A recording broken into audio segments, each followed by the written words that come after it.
Thank you, operator, and thank you, everyone, for being here. Good morning, and welcome to Indianapolis, Indiana. We're very excited to be here and for the opportunity to preview the framework of the FirstNet Authority Roadmap and public safety's feedback to it. And in the racing capital of the world, where we did have the opportunity yesterday to visit the track, and it is pretty awesome place. You're going to hear today about the roadmap that FirstNet has developed in concert with the public safety community. And the thing I would note about it is that it is a living document, is it an evolving document. So we've taken in the input from public safety. We're using that as a guide to both direct AT&T on their public safety's needs and influence the industry to innovate and collaborate with other government agencies as necessary. The roadmap will be informed by industry trends and driven by the needs of public safety communities that we serve, and will be the central aspect of advancing FirstNet and delivering a differentiated broadband communications network for the public safety community. Public safety's input and collaboration is vital. Through their feedback, they are shaping their network for the biggest influence and the biggest impact. Today's board meeting is important in that it's the next step in the development of this roadmap. It's an opportunity for us to weigh in and discuss the roadmap framework and to hear more about what public safety has told us over the past several months. With that introduction, let's move forward to the business of today's board and combined committee meeting. So today's agendas include a report out by the Governance Personnel Committee, which I'll provide, FirstNet User Spotlight, which will be provided by Tyler Clements. I'll introduce him shortly. The Public Safety Advisory Committee update by Todd Early. And then we'll have committee readouts from both the Public Safety Advocacy and Technology Committees, in addition to the FirstNet, specifically on the FirstNet Authority roadmap. Then a Finance Committee update, and then we'll have closing remarks. I also want to take a moment to note some people in the audience here today. David Weiss, who's the former SPOC's single point of contact for Indiana, and was really helpful in getting Indiana to opt in. We talked this morning, it's number 26 to do so. Thank you very much for that. Kelly Dignan, who I will talk a little bit about later, was with us yesterday. She's the Executive Director of Indiana's Integration of Public Safety Commission, and she gave us a presentation yesterday also about all the activities that she's doing.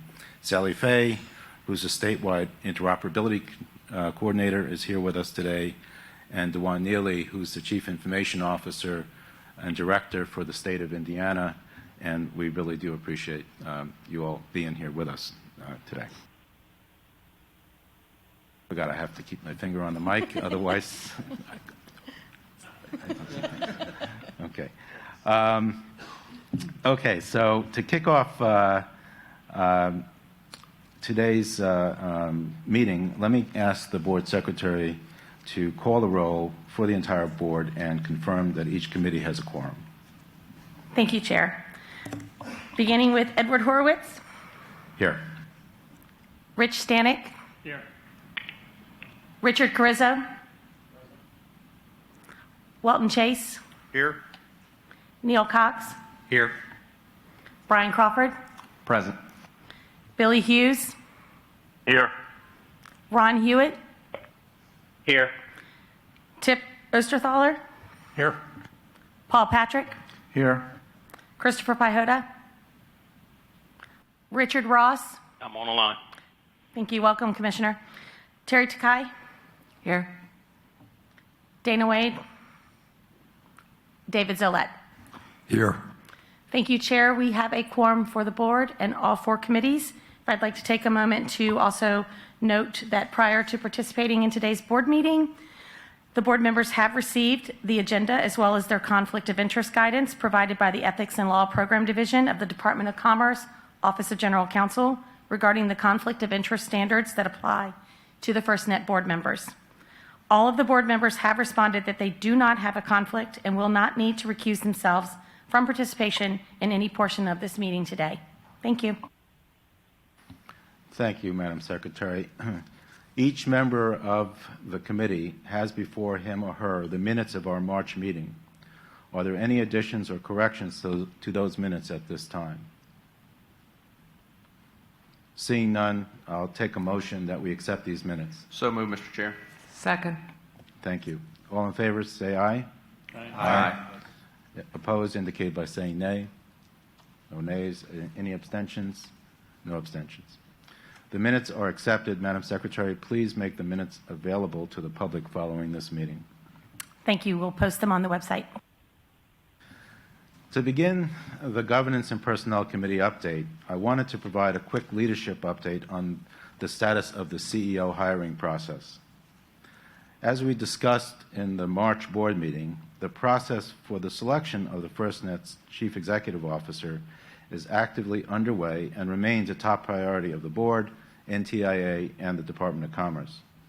As of May 29th, Ed Parkinson's official detail assignment as acting CEO of the FirstNet Authority expired. Effective May 30th, the duties and functions of the CEO were divided and assigned to Jeff Bratcher and to Ed Parkinson. So until the process of selecting a permanent CEO is complete, Jeff is responsible for the budget and executive leadership of the FirstNet Authority, while Ed Parkinson continues to oversee daily operations of FirstNet. We're also looking for a new board member. So I want to provide an update on that as well, and also thank Terry Takai for her services. And we'll talk more about her in a few minutes.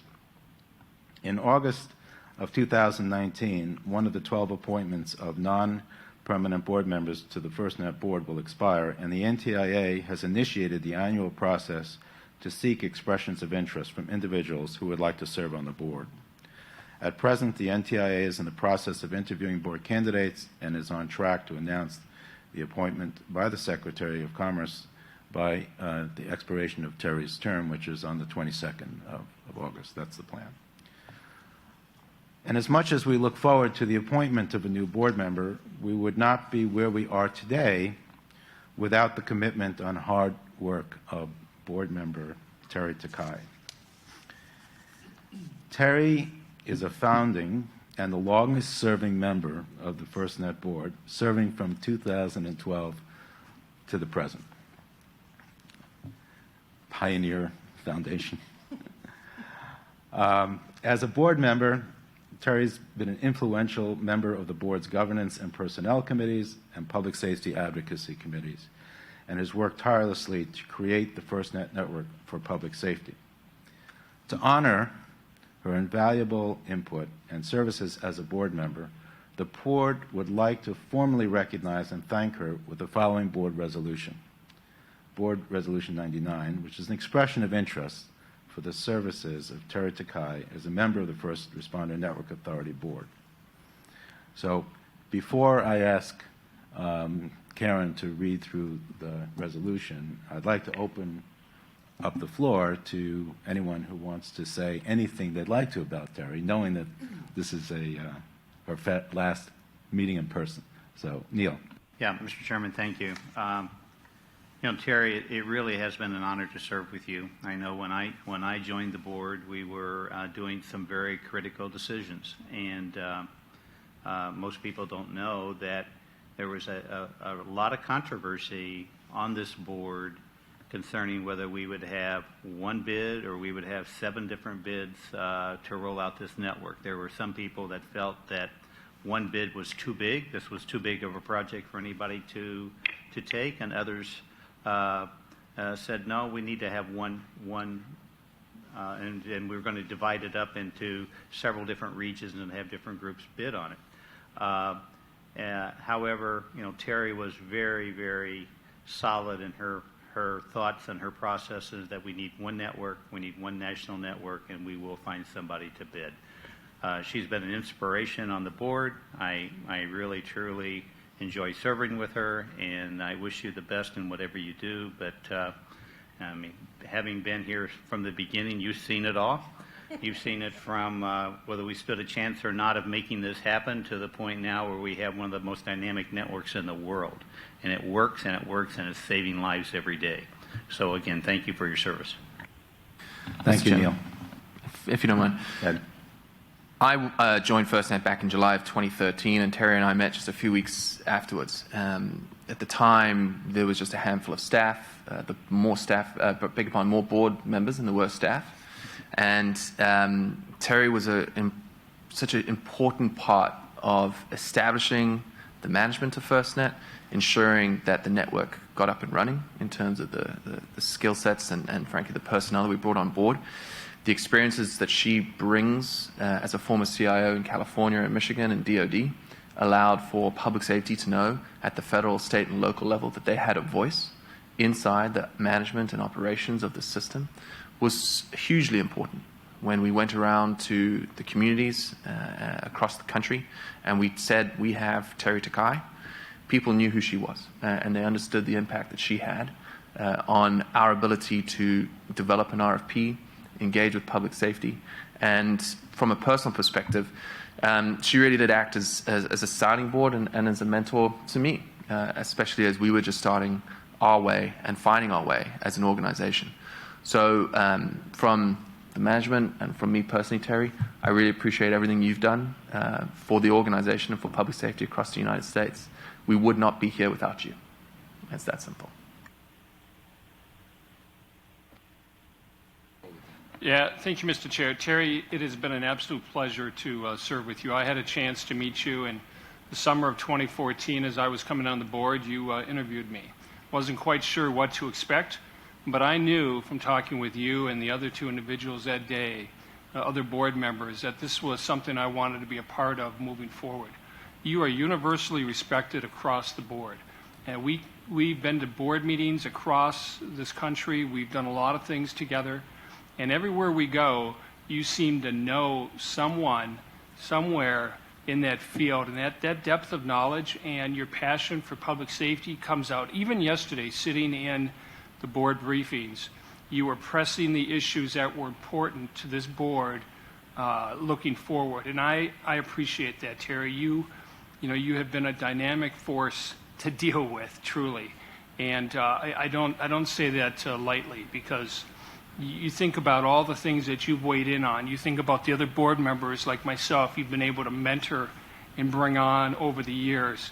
And we can only hope that we can continue that standard. Terry, thank you very much, and best wishes to you. Terry, I first met you over at Department of Defense as a senior military officer, and it was your strong leadership there that guided us through a very challenging time. Your service to the nation there and here on FirstNet board is just great, and it's something that as an American citizen, all citizens should take great comfort in knowing that you've been here to guide us. Appreciate your strong leadership. Thank you for all you've done in helping us, and on behalf of all of our board members and team, we wish you all the best for whatever comes next.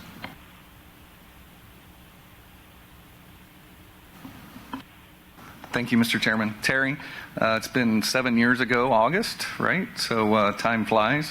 Thank you again for your leadership and guidance with the team, challenging the technical team and the outreach team on can we do better? Let's get public safety's input on everything we do, and we've held to that. As I said last night, you started here in a very, been through the highs and lows. There's a book in you. I expect a book at some point from you for serving on the board here. But thank you from the bottom of my heart. Thank you for your guidance, and thank you for your service to the board. Thank you, Wal. Is there? Do we have anyone on the phone who would like to make a statement? My turn. So I, like Sheriff Stanek, first met you when I was being interviewed for the opportunity to be on this board. What I found in you was a very direct, sensible approach to examining the person who's sitting in front of you, as well as to explain what the mission of FirstNet was and what we were trying to achieve without any fluff.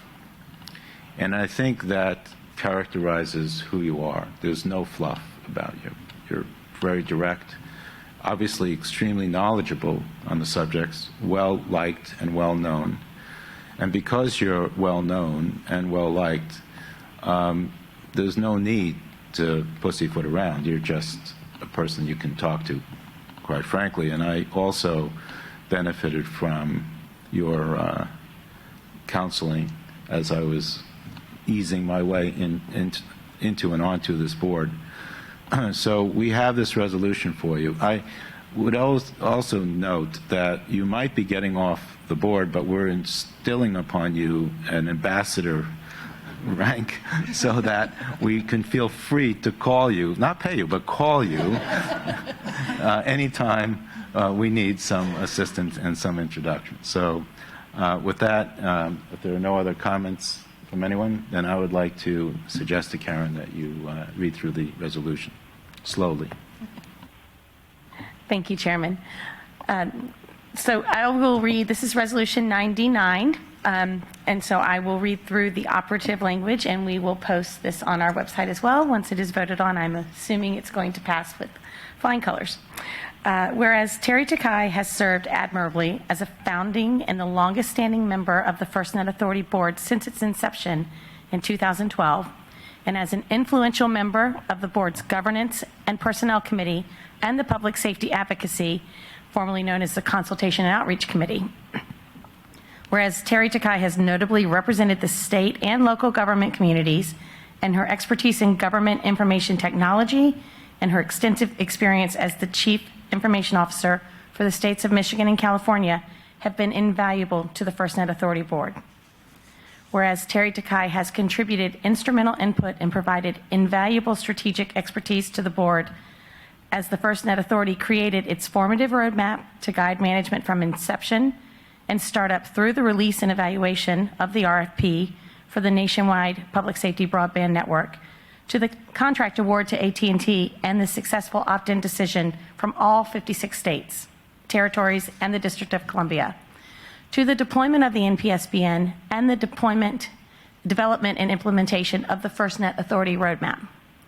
Now, therefore, be it resolved that the FirstNet Authority Board hereby extends its formal appreciation to Terry Takai for her extraordinary service and dedication as a member of the FirstNet Authority Board.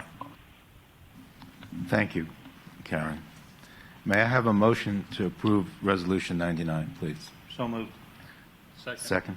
Thank you. All in favor, say aye. Aye. Thank you. I won't even ask. Is there anybody opposed?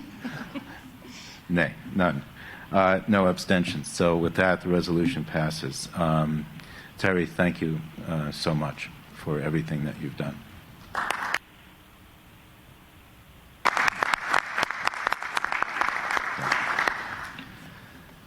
You want to say something?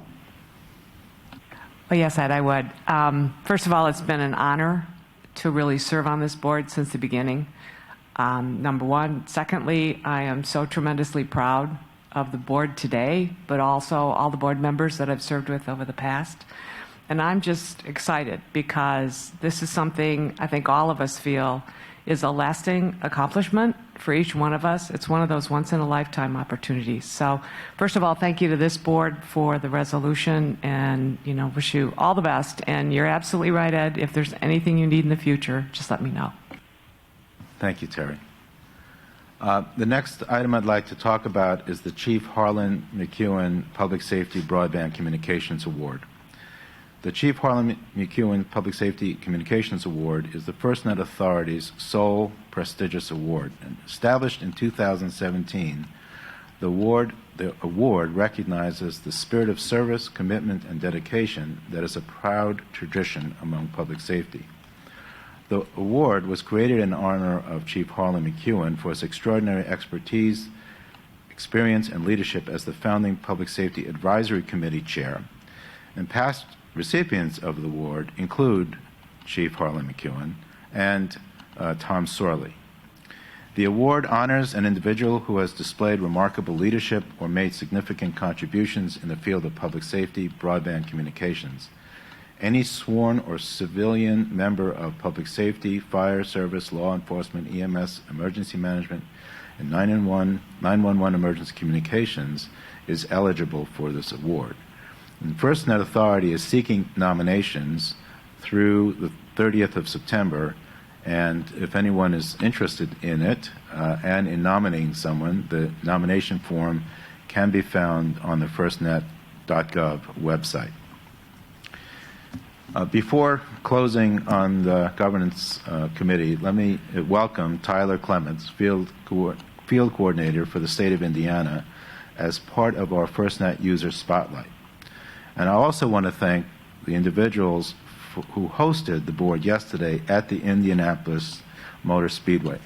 I think I've always thought that the center of the universe was in Times Square. I think I found another epicenter, and that is here in Indianapolis at the Motor Speedway. We did truly appreciate the opportunity to learn about the IMS and the Indy 500 and to be briefed on all of the Indy 500's hazards and FirstNet network performance at this race. Bill Swords, president of the AT&T Indiana, Mike Bates, senior director of safety and security of Holman Motorsports, Kelly Dignan, I mentioned earlier, who's senior director of safety and security, who's executive director of Indiana Integrated Public Safety Commission, Fred Oglin, the director of the Radio Access Network for AT&T FirstNet. I want to thank you all for hosting us yesterday.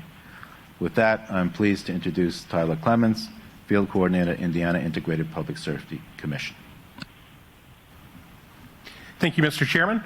Good morning, FirstNet Board. Thank you. It's such a privilege to be here to be able to speak to you today regarding some of our current activities and spotlights, as you may have heard from our Executive Director, Kelly Dignan, yesterday. So what I would like to do is paint a picture, kind of augmenting some of the communication items that Director Dignan shared with you on where we are leading up from and to now, as public safety communications have and will continue to move forward through the Public Safety National Broadband Network.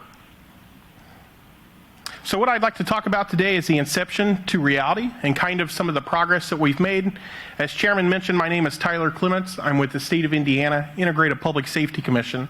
Along with my duties there, I serve as an emergency response coordinator and field coordination to all 92 counties throughout the state. I am also assigned to Indiana's Incident Management Assistance Team as their Type 3 communication unit leader. So let's get started and move right on in. So in October 2017, as we mentioned earlier, Governor Eric Holcomb opted into FirstNet. Ever since we launched FirstNet, from the beginning to our progression, including current time, it's been a very, very fast lane, if you will, and it's also been the fast lane that we've actually had delivered to us through the network and the core, and we'll talk about that here in a little bit. But what I want to do is be able to paint a picture for you, speaking not only in physical pictures, but I want you to be able to realize what tactical interoperable communication tools are out there serving not only state agencies, federal agencies, but all of our public safety communities and first responders far and wide across the state. And we'll go ahead and talk about that. So we started with FirstNet, our launch winter of 2018. We began testing. We had a lot of testing that we completed throughout the state. We actually met with first responders at a lot of different state meetings. Here with us today, as Chairman mentioned, past Executive Director David Weiss. We were really championing FirstNet and what was going to come of the network. There were a lot of questions out there from first responders on what could they expect, how would the system perform, and what would it really offer to them. A lot of those unknowns, I'm sure, are something that's quite common throughout the nation, but this was something that we were able to share to our first responders, that FirstNet was going to be able to provide them the interoperability tools for public safety broadband communications moving forward. Our first deployment was spring 2018. This was a state agency deployment where we deployed to Thunder over Louisville. Many of you may be familiar with Thunder over Louisville. It's a large, one of the nation's largest fireworks shows along the Ohio River. We have a lot of interoperability and communication needs as we're dealing with a lot of different agencies. We're working with over 78 individual agencies and several federal agencies. So communications is one of our biggest items there.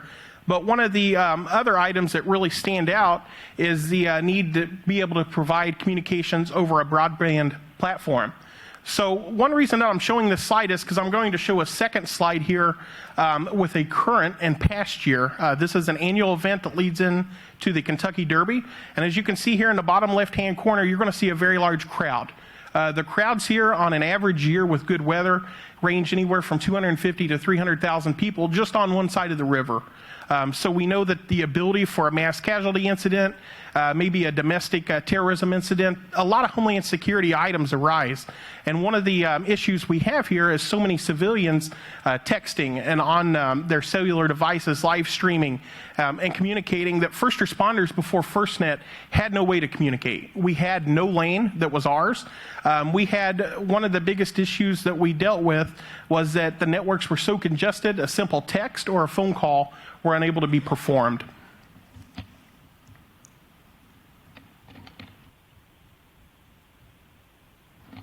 Our next deployment was July 2018. We've progressed a little bit. FirstNet has made its inception into the state. We've begun putting equipment in the hands of first responders. What you're looking at here on this slide is a cradle point modem, router if you will, that is operating on FirstNet. The location that we are at during this exercise, this was a state-level exercise at the Muscatatuck Urban Training Center. That is located in southern Indiana, very rural area that relatively has no cellular network or service on a good day, let alone a stormy week where we were providing the state-level exercise communications. One of the items that we were providing was communication for all first responders, as this was a exercise recovery incident. So one of the big items that we had was that responders needed to send a lot of information back to the State Emergency Operations Center. This was where several satellites failed on us. We had other communications items that we weren't able to put into place. We simply went into this gymnasium, as you can see here in the left-hand picture, plugged in a cradle point, and within minutes we had FirstNet connectivity delivering to all responders. At one point in time, the National Weather Service come up and asked me and said, would there be any way we could get onto this network? So, of course, you know, including public safety, this was where we started to see how FirstNet could deliver the tools that we needed. And this was just the beginning, and we're just now getting ready to get rolling. So August 2018, we had one of our largest responses, and this is, historically, this is a air show in Terre Haute, which is in the western side of Indiana at the Illinois line. One of the issues that we had is that this air show had not performed in 8 to 10 years. There were sold out tickets, a lot of VIP tickets to include 10,000 VIP tickets at that, and we received 2 to 3 inches of rain the day before the event. So as you can imagine, that closed a lot of parking. We had a lot of issues. If you look here at the slide in the bottom right-hand side, this is taken as our response in. This is 5:45 in the morning. Actually, it's getting to the 6 o'clock hour. You can see there from the fog rising and the sun just starting to come up. This is vehicles that were shutting down the interstate in the area as well as many state and county roads. So we knew that our hands were going to be full that day. One thing that we did prior to the event was worked with FirstNet to make sure that the network was optimized so that it could be delivered, as they didn't actually, the commercial carrier didn't see the need to deploy a cow or a site on wheels. So with that being said, almost 20,000 people were turned away. Numerous people were making their own parking throughout the event. We had a lot of medical incidents as well as other emergencies that came in. FirstNet was the only carrier that provided us through that congestion throughout that event. These are several statewide events. As Director Dignan spoke yesterday, the Indianapolis 500 recently coming on board with the Indiana State Police, working with their strategic operations and special operations teams. We've been able to get out and work with our first responders to incorporate FirstNet in the early stages of planning. As you can see here, not only does this picture, or this slide, if you will, encompass the 500, but it also has other large events to include the mini marathon and some other events throughout the state that offer large crowds where FirstNet is definitely in use. So this is 2019, Thunder over Louisville, that occurred just this April. One of the items that I wanted to talk about here is that we're moving from 2018 to 2019. So much progress with FirstNet has been made one of the biggest highlights is that FirstNet actually was in working with us throughout the 23 different individual planning meetings to make sure that the system was optimized not only to include the cellular sites, as you can see there, the Band 14 sites that are in the area, but also to start providing us deployable site on wheels. As you can see this year, we did deal with a lot of flooding issues. The picture's pretty self-explanatory. Most of the civilians and the attendees make their way right down to the flooding zone to set up their camp. We've had no issues whatsoever at this large event. FirstNet has been able to provide us interoperability straight through with no issues. So an amazing system here for us moving forward. This year, the 103rd running of the Indianapolis 500. As you may have learned yesterday, our strategic planning leading up to this event provided interoperability on such a large scale with over thousands of first responders that needed to share relative public safety interoperability. FirstNet definitely delivered through this event, and we look forward to moving forward with the City of Indianapolis and other users as we plan to deploy FirstNet throughout events locally and throughout the state. Preparing for the future, I've listed a slide here that actually showed the service that we were getting during the busiest time of the 500. This slide here shows that the carrier that we were using, of course, FirstNet, Band 14, a -61 signal, and the neighboring site -71. So that's just outstanding in terms of communications and cellular coverage. You'll also see here some equipment that we've deployed on our hurricane deployments, as well as a new drop kit that we've implemented here in the state of Indiana to include an emergency cellular drop kit. We now have 2 of these kits strategically placed here in the state so that we can provide first responders with quick, immediate access to FirstNet tools. But in so many cases, we're seeing first responders already implementing these, so we can augment those that may need this during an emergency or a disaster. So with that being said, that is my presentation on where we are in Indiana. We feel that we continue to lead the way as far as public safety communications. We do know that we have a very robust land mobile radio system, but what we have now is a new tool in our pocket, and it's a new tool that we deploy to every incident today, tomorrow, and in the future. So thank you very much. Any questions? Well, first of all, Tyler, I wanted to make up for something I did not do prior to you starting out today. But you can hear it in your voice, the enthusiasm that you bring to this position and the job and the mission, and it comes from a family of first responders. Your father and both grandfathers were served as volunteer firefighters, and they obviously passed along the passion for public service as they allowed you to tag along with them on the truck. I imagine that nobody told the insurance company about it. But nonetheless, what you have described is really the validation of FirstNet being the only certified public safety network on a cellular basis. So it's a certified cellular network. There's only one of them, and it's the FirstNet network. And with that last image that you had on those charts, you had signal strength on the left-hand side.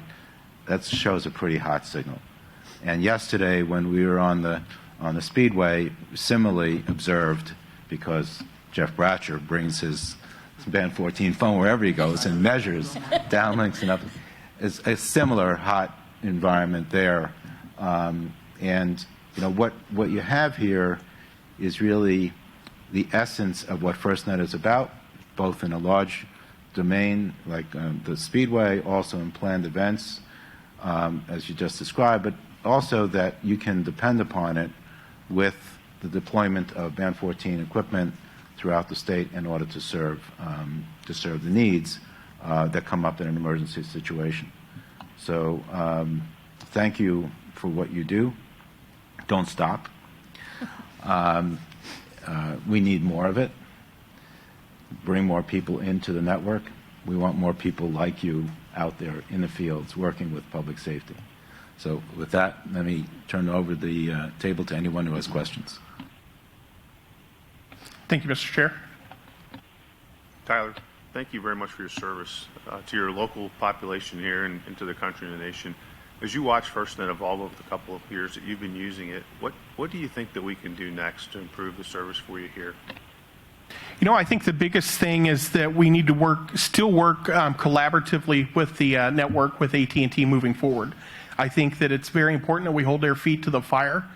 Speaking of that in a very passionate way, because the system build out is well and above, with the progression that it's made, it's well ahead of everything else. But I think that we're going to see this expand to the rural communities.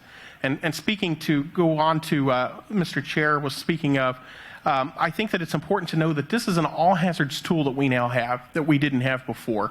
You know, the evolution of emergency response is evolving so much that we're actually beyond land mobile radios now. As soon as we arrive on scene, first responders are coming to us looking for that IT section. They're looking for a way to deliver that, and this is a tool that we have immediately. So thank you. Thank you. Thank you. Tyler, again, thank you for your service. We really appreciate and everything you've done. If you look out 10 years, what would you like this network to do? What would you like it to be? Because we've got a network here that it's still in its infancy. We're building out the Band 14. But what type of device or service or application you'd see would be the killer app 10 years from now that would make first responders' life better? Great, thank you. Great question. I think that the most important thing here to keep in mind, and you mentioned it, by application. You know, we're moving into an app ecosystem here, and we already have that with FirstNet. But being able to further these applications so we can streamline the multiple complexities that are out there and that exist today. We know that there's a lot of them. We know that there's a lot of different people coming to the table during a disaster or during an emergency response that has a lot of different ways to communicate. And we need to come up with one way that can quickly, through plug-and-play technology or through downloading an application, that can share this across the board and even assist those that may not be on the network or the core itself. So I think that that's huge in terms of moving forward and looking into the future.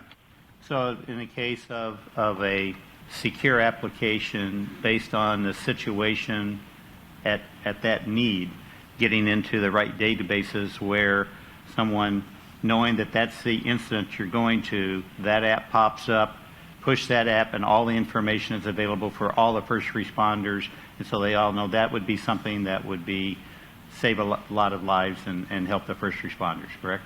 Yeah, you're exactly right, and that's exactly what's needed is development to where that they can have integration with just the push of a button or the push of an application click. That information can be streamed back to the Emergency Operations Center, the Public Safety Answering Point, because time is critical, and we know that when you have an overturned vehicle 3 o'clock in the morning or maybe pushing some type of a EKG result back to a hospital ER, that information needs to be shared and it needs to go immediately. It delivers today, but to be able to do that across different platforms is definitely looking into the future. Yes, because as the chairman talked about, we're the only network for public safety, and we have cybersecurity standards that far exceed anybody else's. So we're able, I think, to develop those types of innovations because they would be secure only on this network and only for public safety. Absolutely, thank you. So I would like to encourage you to play a role in helping us develop a roadmap. Dave Buchanan is a couple of people over to your right. Connect with him. Make sure you each have each other's contact information, and make sure that we'll make sure to invite you to some of these forums that we're putting together that seeks input from public safety. Thank you. Dave, is that okay with you? Absolutely. Okay. Well, you couldn't say no, I guess. So, anything else for Tyler? Yeah. Tyler, thank you for all your support of FirstNet, first of all. Very much appreciated. When we go back to Neil's question on the apps, how do we, or you, the state, and others throughout the U.S. get more people involved in helping develop the apps with the users? Any ideas? I think that the first thing, the users that aren't using it today have to experience it in the field. They have to actually physically be there when everything else is congested, see what FirstNet actually offers, and then you can go from there. I think that that's the largest thing, and we've noticed that that's been the largest item that's helped us advance here in the state of Indiana. If I can, Terrific question. You're spot on, I think, too, Tyler. One of the things that FirstNet AT&T is going to be working on in September here at the Indianapolis Speedway, I think it's on September 13th, 14th, is a hackathon. And so I would really encourage folks who are listening in. We'll obviously be telling a little bit more about that in the coming months. But we're excited to come back for that. We're excited to come back to Indiana in September, and we very much look forward to that hackathon. I think, as I say, it's on September 13th, 14th. So more information to come on that. Look forward to it. Thank you. Thanks, Ed. Anyone else? Terrific. My colleague here said hold up the sign so that everybody could see when the hackathon is September 13th and 14th at the Speedway. And there's more information the other center on of it. the universe, right? Yes, the second center of the universe. It's firstnet.com/developer is the site, but I'm sure we'll have promotions for it beforehand. So thank you again very much for your service, for your devotion, for your enthusiasm. Your youth is what is required to make sure that we are communicating effectively to the people that are coming into the industry. I think there is no better test than somebody actually using it. Once you've used it, the ideas will fly. And so don't be shy, okay? Speaking of not being shy, let me turn the session over to Todd Early, who's going to talk about, provide us an update on the Public Safety Advisory Committee and the work that they're doing. Mr. Chair, members, good morning, and thank you for the opportunity to be here to brief you on the great work that the Public Safety Advisory Committee is doing. We have a great group of dedicated folks on there, and it's very much a privilege to be able to serve in that capacity. But I want to take a minute to thank the board members and the FirstNet executive staff for the partnership that you each have with the Public Safety Advisory Committee. It's evident that you value the input of the subject matter experts on this committee. It's evident in the amount of meetings that each of you take your personal time to attend and be there, and not only be there, but provide input, and we greatly appreciate that partnership. So from each of us, thank you. And also want to thank you for the chance to chair this group and work alongside each of these dedicated public safety first responders and associations. Don't take that lightly, and it's an honor to get to do that, and I just want to say thank you for that. With that being said, I want to brief you on the work of the Tribal Working Group. We had our first in-person meeting in Nashville, Tennessee on April 29th and 30th. The delegates were joined by the FirstNet Authority PSA team, Dave Buchanan and his team. We're honored to have Paul Patrick there as the Tribal Board Liaison as well, and myself. We had the chance to discuss quite a few things, but the use of FirstNet network in the tribal communities. We had the chance to discuss at length the roadmap that I know I'm going to talk about here in a minute, and Dave's going to get further into as well, in the Tribal Working Group and what they're working on. We were honored to have Tim Zintek, the emergency manager for the Citizen Potawatomi Nation. He provided the tribe's experience utilizing a SAT colt during their Fire Lake Fireflight Balloon Festival in August of 2018, and he gave a lot of input into that and their use of that. And overall, the tribe was very happy in the use of that. There was a lot of discussion back and forth on it. They communicated lessons learned and best practices in their after-action report to the FirstNet Authority. And this was the first use case, an instance of a FirstNet deployable utilized in Indian country that we're aware of. So great input into that as well. Tribal delegates also had the opportunity to provide the FirstNet Authority feedback on the FirstNet roadmap presented by Dave Buchanan and the team. And I want to say a thank you to Dave and his team. It's very evident that the input of this board, the input of the executive leadership of the FirstNet Authority, wanted public safety input into that roadmap, and Dave and his team have worked tirelessly in obtaining that from the working groups, from the public safety community across the nation. The amount of time that they spend on the road is enormous, and so I want to say thank you to Dave and his team for providing that chance. But we really had the chance to throw that out there and provide input, and it went very well. The Tribal Working Group members received it and provided a lot of great information to that roadmap during that session, and we received a lot of great information on that as well. The Tribal Working Group also continued to support the FirstNet Authority Tribal Consultation Policy and continue to advise the PSAC, the Authority, and AT&T on tribal engagement and outreach tools. These engagements are critical as they codify an educational and feedback mechanism for use in the tribal nations. So a lot of great work going on in the tribal working group. I want to thank Danae Wilson for her leadership and that as the chair of that tribal working group. She does a great job in leading that group and very appreciative of that. Jumping into the PSAC webinar series and strike teams, as you know, we took a little different direction in the PSAC over the past year, and we began having monthly webinars where we receive a lot of great information. And then we also decided to start the formation of what we're calling strike teams that we've discussed in the past board meetings. And we began January in the webinar series of discussing mission critical video. It's a great opportunity to really take a deep dive and get great information and feedback from the public safety community on mission critical video and the future use of video over FirstNet. In February, we really jumped in to start providing input into the roadmap and working with Jeremy and Dave and the teams on providing that input from the PSAC on the roadmap. We began with a prioritization survey and then discussed the results and analysis of the priorities in the different disciplines of public safety and technology areas into the roadmap that y'all are very familiar with. And again, just appreciative of the opportunity to provide that into the roadmap. I think it's really critical to get that feedback from the public safety community to know what they deal with, the gaps that they deal with, and how this network and technology is really going to feed into the innovation of really providing what these public safety entities and first responders deserve and need. And in March, the roadmap team walked the PSAC through the results of the nationwide survey that have been attained and really set the foundation of the roadmap.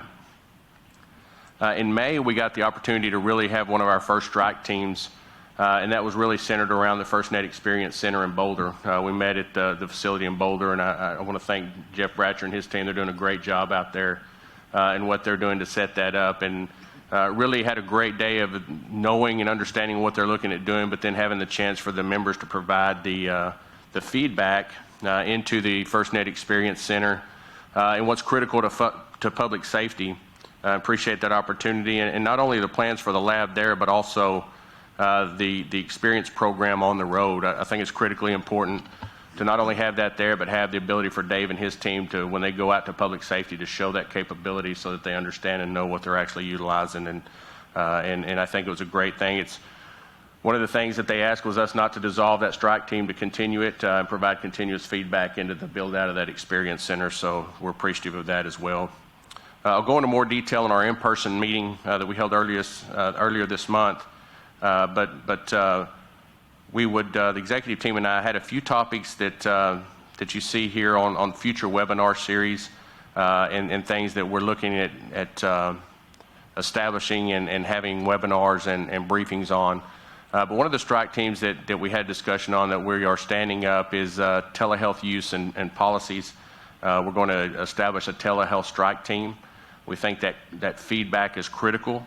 Our executive committee member, John Olson, is going to chair the team, and Chief Mike Dyke is going to be the vice chair of that. We also will have the input of Paul Patrick and other board members that you've had, Kevin McGinnis that you're aware of.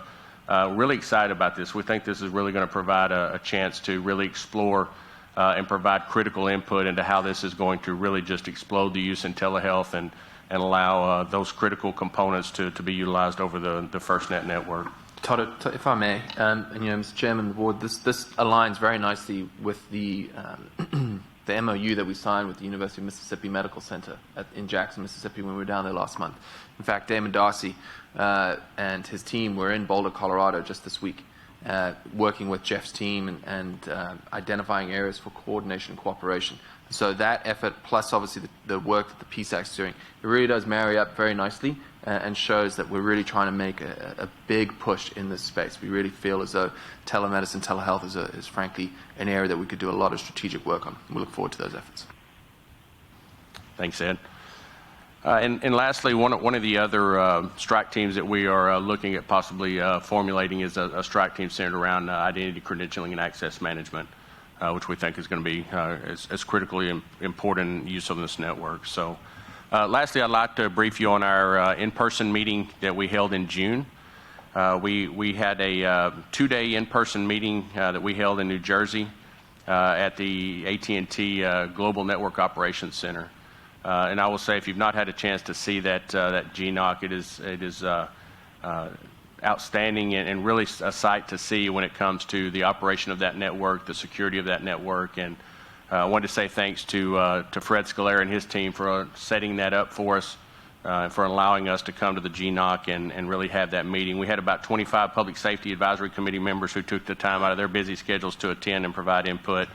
But I also wanted to say thanks to Ed Horwitz, Rich Stanek, Tip Osenhaler, Billy Hughes, Neil Cox, Paul Patrick, and Brian Cofford, board members who joined us at that meeting and provided critical input. We appreciate y'all taking the time out of your busy schedules to do that, and thank you for that.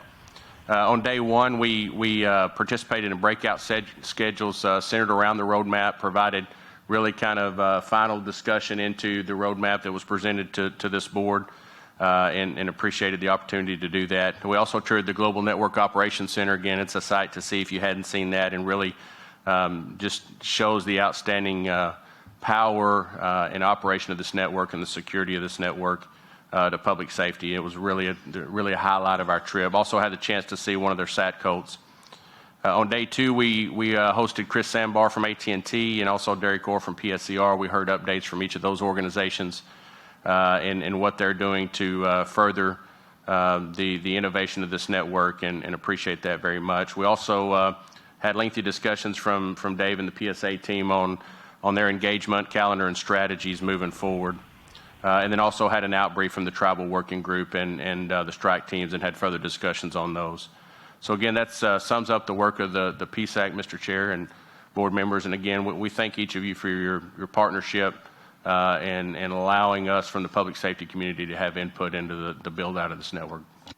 Thank you, Todd. And I think your reflection on the enthusiasm of the PSAC members is accurate. They are engaged. They're not just showing up and sitting back. They're showing up and they're contributing.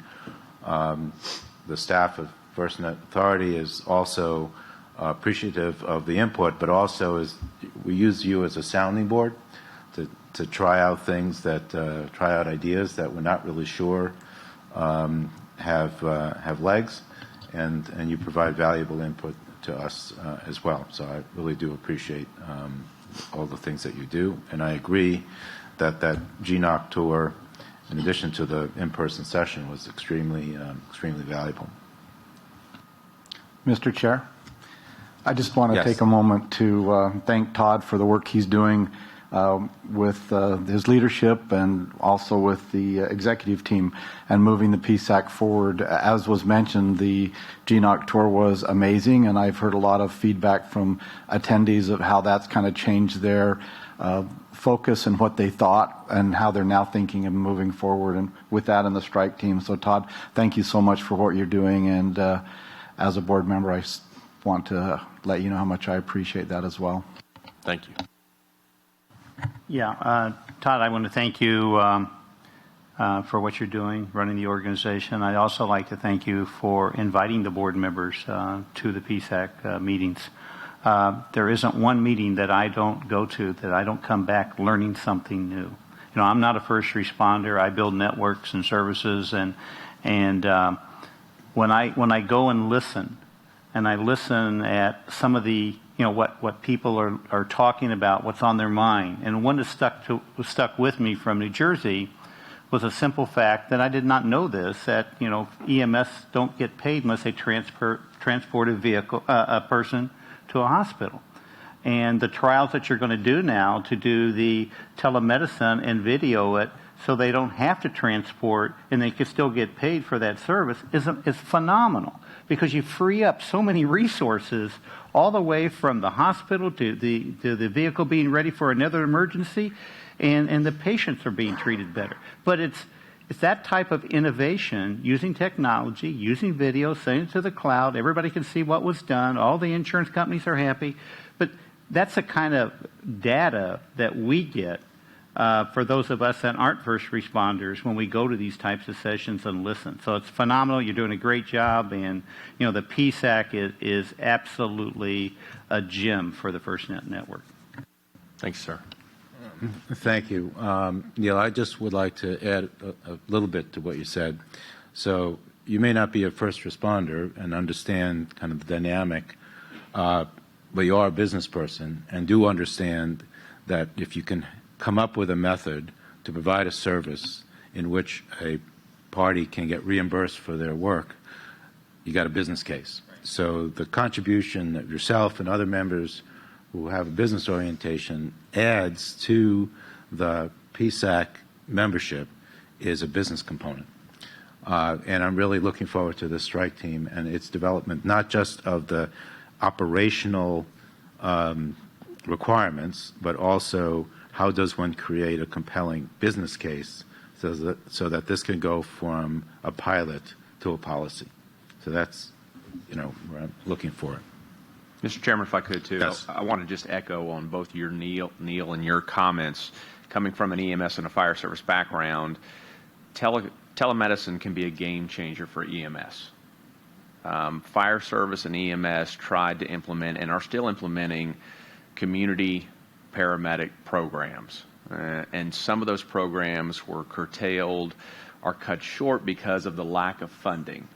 And so those programs provide EMS professionals and fire service professionals to go to the homes of those individuals and provide preventative care rather than waiting until they have an emergency and need to access 911. And so those are all of the things that the CSM and the Centers for Medicaid and Medicare are trying to implement with their managed care models to pay better for Medicaid reimbursement. So this is a perfect example. It plays right into the hands of the federal government, what they're trying to do in preventative care. There's no better model to deliver that care than the first responders that are out there every day in those communities and know where those places of need are. So I applaud you for what you're doing, Todd, out there, and I look forward to participating in that and seeing the results of that action. Thank you, sir. Thanks, Brian. Anyone else?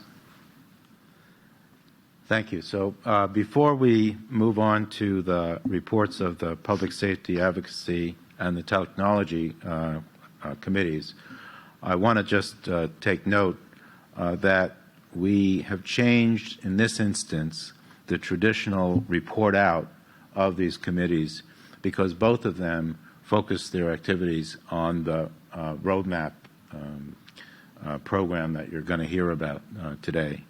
And so there's an equal interest between the input that comes from the first responder community into the roadmap and the technologies that will be required to support the roadmap. And so we had basically joint committee sessions. And so when we report out, I'm going to ask Rich and Neil to report out together. But just so you understand, they're not, quote, separate reports. It's a combined committee session. Sheriff Stanek. All right. Well, thank you, Mr. Chair. I'm excited to be here today to talk about the unique role that the FirstNet Authority plays in seeking and channeling the needs of public safety into the network. We've heard a lot of comments this morning. The Public Safety Advocacy Committee, though, has been working very hard. The members of that committee have been traveling across this country in tandem with PSAC and others in order to be at these different sites and locations. And the work they've done is nothing short of amazing. Dave and his team have been there every step of the way. And as we look at the roadmap a little later this morning, you'll see exactly what I'm talking about. The FirstNet's authority goal is to serve as a catalyst for public safety innovation, educating, and of course advocating for public safety's needs. And to do this, we need strong relationships at all levels, as I just mentioned. And public safety engagement will continue to be integral to the success of everything we do here at the FirstNet Authority. As you're going to hear from Dave a little later, he's going to discuss the public safety advocacy team. And as I said, we've been busy with the critical engagements with public safety and the goal capturing public safety's operational needs, developing the FirstNet Authority roadmap, and of course investing in the future of public safety communications. As chair of the Public Safety Advocacy Committee, I've recently had the chance to personally participate in many of these critical engagements, as have other board members with the PSA team, and can't stress enough how important these engagements are to continue to increase awareness of FirstNet and to solicit public safety's feedback to incorporate into the roadmap. I want to turn the meeting over to Dave Buchanan, the Executive Director of the Public Safety Advocacy Division, and Jeremy Zallo, the Executive Director, Enterprise Strategy Division, to introduce the FirstNet Authority roadmap and update. Thanks, Sheriff Stanek. I want to start today by looking at a slide that we actually ended the March board meeting with in Jackson, and Ed Parkinson concluded the meeting with this slide, is really the areas of focus for the First Responder Network Authority for this next quarter. And we talked at that meeting about the things we would be doing between the March meeting and the June meeting. And I can tell you, you're going to hear a lot here in the next session here about what we've been doing to engage public safety, how we've been building this roadmap, and what it's going to lead to ultimately with looking ahead towards investment. I'm going to share the time today with Jeremy and Ed and Jeff, and we're going to do really three things with you today. One is describe why do we have a roadmap? Why is it important? Why is this important to the First Responder Network Authority? Why is this important to our partner? But most importantly, why is it important to public safety? Second, I'm going to talk to you about how are we producing this roadmap? How are we getting the critical inputs from first responders? And how are we integrating their needs into the roadmap? And then finally, what is it for and what does it say, and how are we going to use that roadmap going forward? That's how we're going to use our time, and I'm going to now share the screen with Jeremy Zola. Thanks, Dave. So what we wanted to do is really take a look at the opportunity that we have, the opportunity to continue to be a catalyst for public safety, to continue to engage across a diverse set of stakeholder groups that have something to offer to helping us advance and push the network to the next level. Public safety being at the core of that, understanding their needs, their drivers. We've heard a lot of that already today and over the last few days, and over the engagements that Dave will take us back into in a couple of minutes. But public safety being at the center, we have to understand what they need. We have government counterparts that are focusing on broadband-related activities that affect the network, policies, standards. They have dollars that they could bring through grants. We need to be more proactive and collaborate with them and find a way to speak the same language on what we want to accomplish for this network. We have industry where we've already done an incredible job of getting our partnership with AT&T to deliver the network. From day one, starting with a nationwide footprint and having AT&T pour their own dollars and invest into the network has been invaluable. And it's really given us what I like to call 3 strategic assets for us to be a differentiator in this community. One is it's the only network dedicated to public safety. You've heard that before today, and it is the truest thing we can ever say. We have dedicated spectrum. We have dedicated dollars to putting back into the network through this partnership and this contract that we've set up with AT&T. And on top of that, we have at the foundation a committed organization with deep expertise. We have public safety representatives. We have engineers, business folks, finance, legal. All these people at FirstNet come to work every day trying to figure out what we need to do to understand what public safety needs in the network, and then how are we going to take it to the next level and continue to enhance that experience they have on this network. So the way we wanted to start the dialogue out there was we had to come up with a transparent way of talking about what we envisioned in the network. What is the network? What do we want to accomplish? Where do we need to target our dialogue? So the roadmap has been our way to express how FirstNet, the authority, is going to commit to work to advance this network. It's going to look at a technology framework based on domains that we have set up that's driven by public safety's feedback, understanding their needs, how they operate, what they need out of the network, and then analyzing where industry is going with technology around the advancement, and then setting us up with priorities and programs that we have to launch as FirstNet, the authority, to continue and guide our investments in how we spend our dollars and we apply our resources as an organization. So the way we did it is we broke the roadmap into 6 domains: the core, coverage and capacity, situational awareness, voice communications, secure information exchange, and user experience. These domains were represented by 33 individual technology areas where we began engaging public safety across the country. We sent a survey out to over 250 agencies.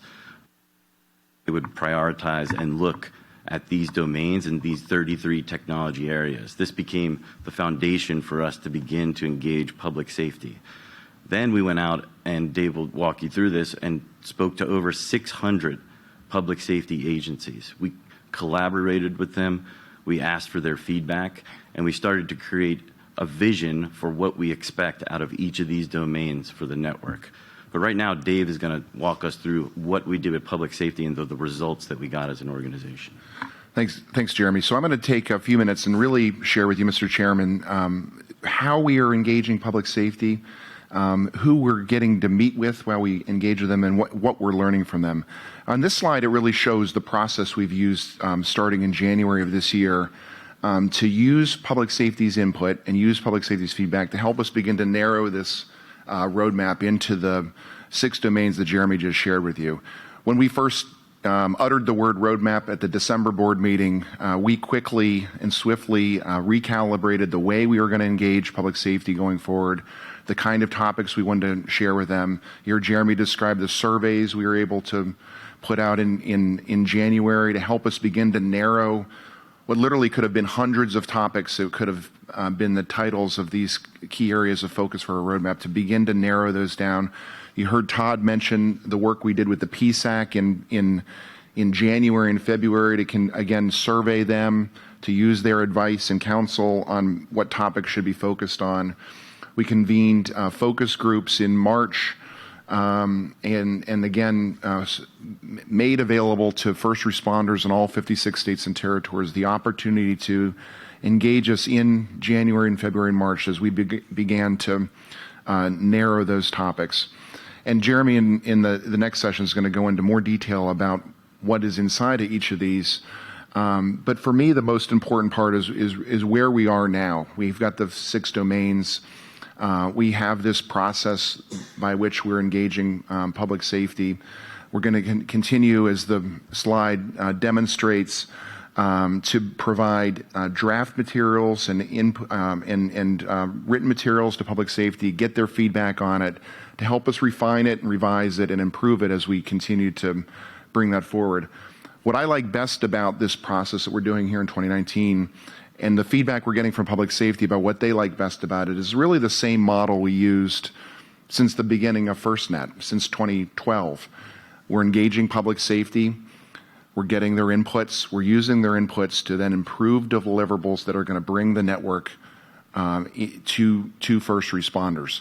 We use that same process 2012 through 2016 to and Dave Weiss was one of the leaders here in Indiana as we did initial consultation in 2013 and 2014 to get public safety's inputs on what should be in that first RFP. We brought a draft RFP forward. We got first responders in the 56 states and territories inputs on that, produced the RFP.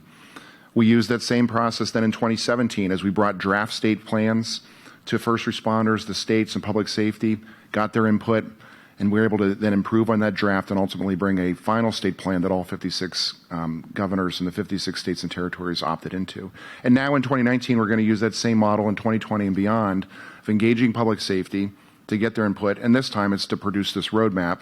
We think this critical document that's going to be the guiding light for what we're going to, where we're going to direct the network in the future and make sure that we're bringing the network to where public safety needs it to be.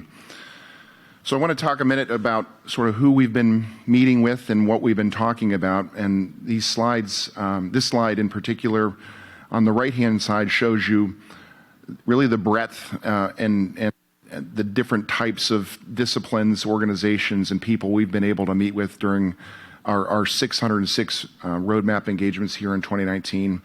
Through January 1st through May 31st, as Jeremy mentioned, over 600 engagements, ensuring we're hitting a variety of not only disciplines, which you see here in the pie chart, but making sure we're hitting federal, tribal, state, and local public safety, making sure we're hitting urban, rural, and suburban, western, southern, eastern, northern states, to get that variety of inputs and make sure that our team that's spread across 5 time zones is touching and with the right first responders.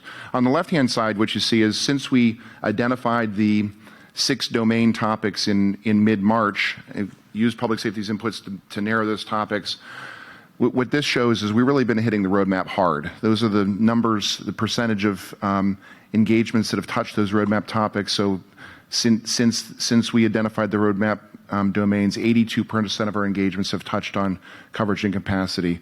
74% have been about user experience. Every one of our engagements we're doing, we've worked very hard to ensure that we're prioritizing this topic and prioritizing this conversation. So as I round out the dialogue here about how we're engaging public safety, I wanted to call out just 4 specific events, and a number of you here on the board were helpful in providing inputs and delivering content at these meetings. On the far right, you see we spent a day in Windsor Locks, Connecticut, having a state roadmap engagement with first responders from the state of Connecticut. 3 dozen first responders representing all of the key disciplines, able to dialogue with us primarily about coverage and capacity and their needs for the network going forward. And helpful for us is help us begin to think about what criteria and data we should be using as we think about how to prioritize additional investments in coverage going forward. That's been a key contribution in all of our roadmap engagements, and we got a good dose of that in Connecticut on June 6th. As Todd mentioned, we were in Bedminster, New Jersey on June 4th.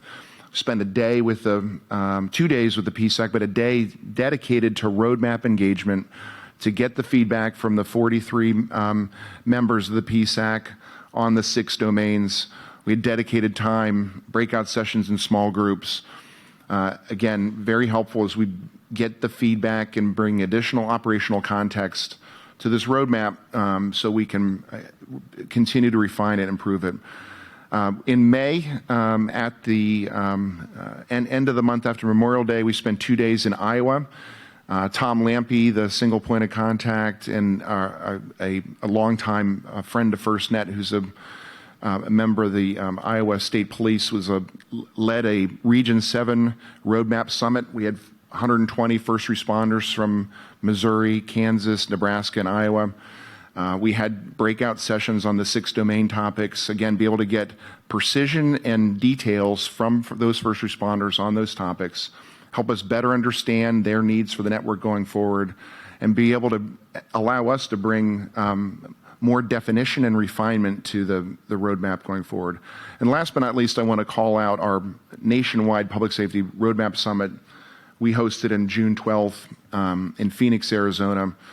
We had 100 first responders from 39 states and territories that joined us in Phoenix. We had dedicated time on the 6 domain topics. Again, continued refinement, details, feedback from first responders. What made this one different, and I think was a model for us going forward, is we're able to identify and invite first responders who are really super users on the network and can give us, I think, the very best feedback. 70% of those that attended are already FirstNet users. 80% of them had already been to a roadmap engagement. 98% of them said that they used LTE every single day as part of their public safety operations. And so we got, I will go ahead and say the very best feedback to date was from that group. And so we're going to, as we think about the roadmap going forward and we think about our what we're going to do between now and the next board meeting, Mr. Chairman, we're going to continue to find ways to put ourselves where first responders are. We're going to continue to bring this dialogue to first responders and public safety agencies so we can, again, continue to get their feedback to help us ensure that this roadmap reflects their needs as we think about how to use that roadmap to guide our investments going forward. So as a result of those engagements, what you see here is we're going to go through a sort of sneak peek of how we've begun to develop the roadmap and create vision and expectations for what we want to accomplish in each of those domains. At the foundation, the feedback we got, the core being the most important thing. We need to make sure that the core is technology current. It possesses a necessary set of features and enablers to support all the mission critical services and applications. The performance, the security of the network, all is driven through the core. So our vision is to make sure that we keep that core technology current. We make smart investments in the core, and we make sure that it's generationally ready based on the standards that are put out by industry. Yeah, I mean, one of the big things in terms of the core that we're really focused on is to ensure that the network is 5G ready. FirstNet's going to be ready for 5G. We're going to be able to offer 5G services to public safety. And just as FirstNet has been the leading edge of technology and offering the best services to public safety in a 4G LTE environment, FirstNet will be at the cutting edge of 5G. We're going to be able to provide those type of services, be at the forefront for public safety to ensure the capabilities that these evolving technologies will be able to provide. FirstNet will be at the forefront of that too.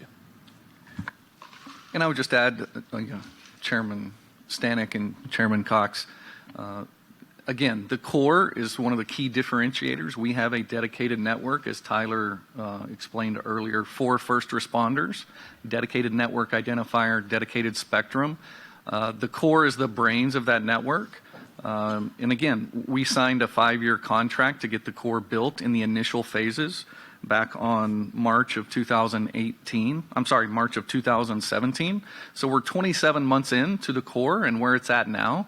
We're excited about the features and capabilities over the next couple of years to round out that first initial 5-year phase. But we can't stop and wait for the end of that 5 years to then decide what next. As Tyler mentioned, there's applications and things they're using now.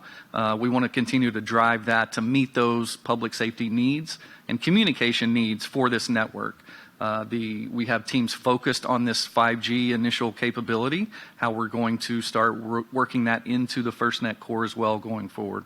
So we're really excited on this. Again, this is one of the foundational elements of the roadmap. We have teams focused in this area working every day on how we're going to improve this and expand it over the coming years based on the public safety input that we're getting. If I can just build on both your comments on the core, you're going to be 5G ready. 5G has got a lot of different routes it might take, but the core has got to be ready. So it's not like we're going to decide where 5G is going. We're going to be able to capitalize on what we think are the best ideas and build to it. Absolutely, Mr. Chair, and the feedback, and the discussions we've had with the executive committee and the technology committee and the board yesterday, definitely that 5G ready. The industry has accelerated that deployment and generational shift. We don't want to be, behind the curve on that for the FirstNet network either. So we have teams working right now with AT&T on that as we speak. Correct. Yeah. Thank you. And Jeff, just on that, having a physically separate core, that too is a differentiator for public safety, adding things such as additional security, redundancy, and so on. Isn't that right?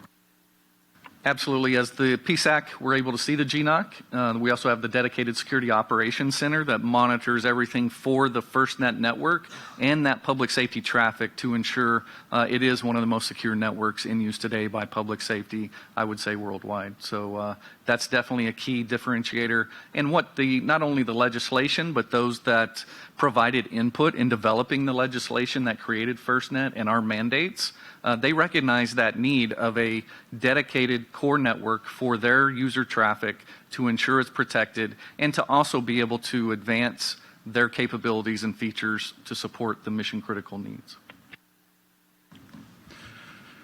So as we look at this domain, it was important for us to make sure that when we spoke to public safety that we didn't forget about it, right? The core is vital to the success of the entire network, and we need to make sure we apply the right resources and dollars. And then on top of that, that we have the right conversations with public safety about their expectations on the mission-critical services and the priorities and how they're experiencing it today and what they expect out of it tomorrow. As we build on that, the other foundational element and the domain we had was coverage and capacity. And simply put, and I think we heard a lot of it today, particularly from Tyler, which was we need to make sure that it is available when and where public safety needs it. And that could mean a lot of different things. It's not just the physical RAN that is built out and deployed and producing access to the network through Band 14. These are the deployable elements that are out there and other unique platforms that we have to start looking into to help public safety have access, additional capacity, and coverage when and where they need it. So our dialogues will now be more focused on a set of priorities based on these technologies, based on this vision, where we will continue to have dialogue with public safety, industry, and our government counterparts on advancing the network and advancing access to the network. And I would just add on this one, I talked about the core and where we're at contract-wise. I've got an update slide later. But also, we're only 15 months into that Band 14 build.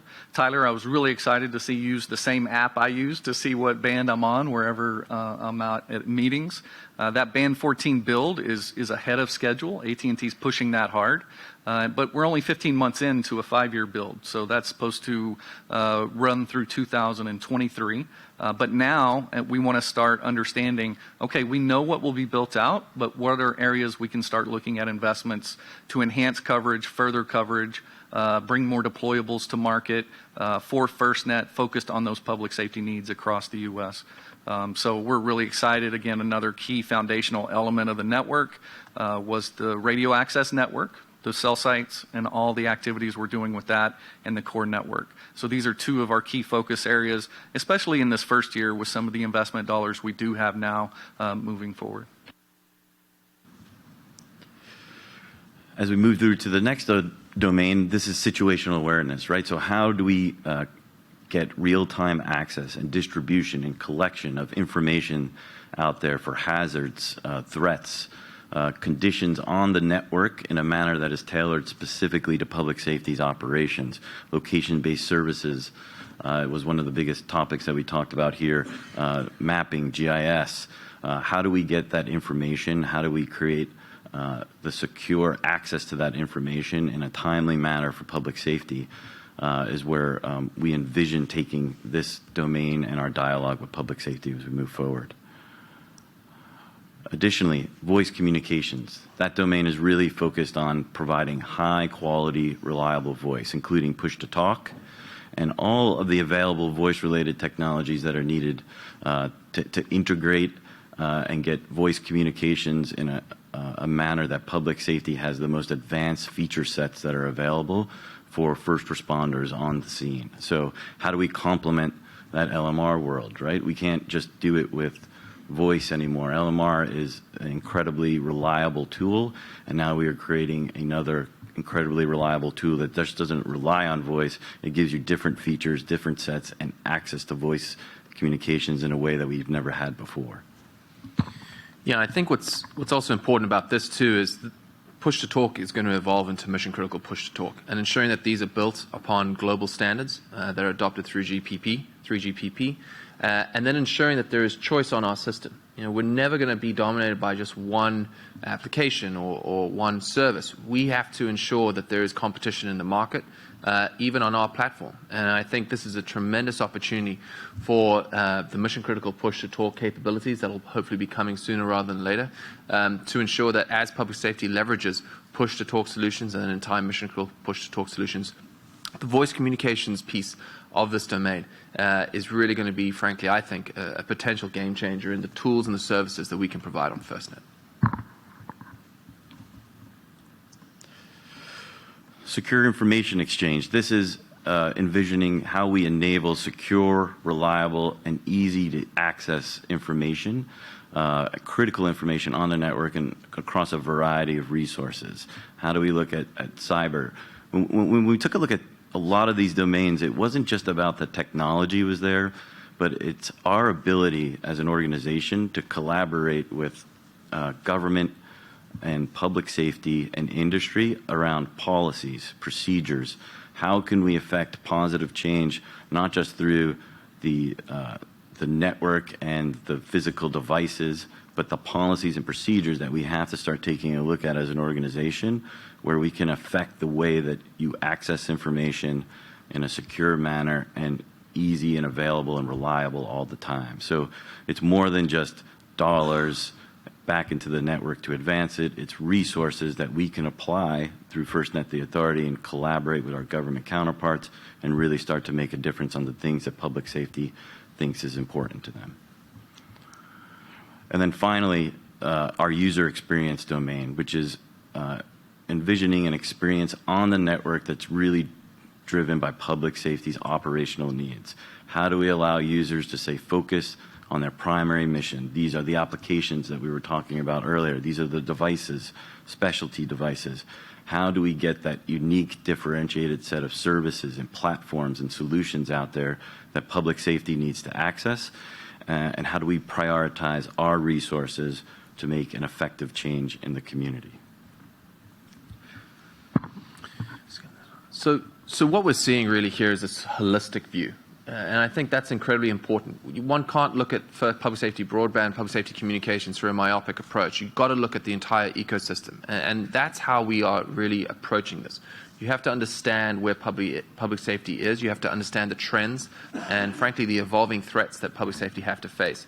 Then, to complement that, one has to look at industry. Where are we seeing the market move, and how can we take advantage, frankly, of solutions that are being adopted in the commercial space and provide public safety applications as a spin-off to that?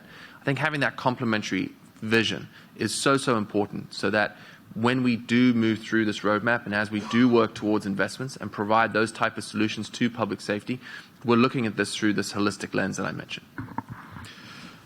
So as a next step, as you've seen the visions for these domains, our continued commitment is to work through the roadmap and identify priorities, opportunities, programs, and activities that we want to take on so we could have much more targeted dialogue with you about each of those domains and the vision we set.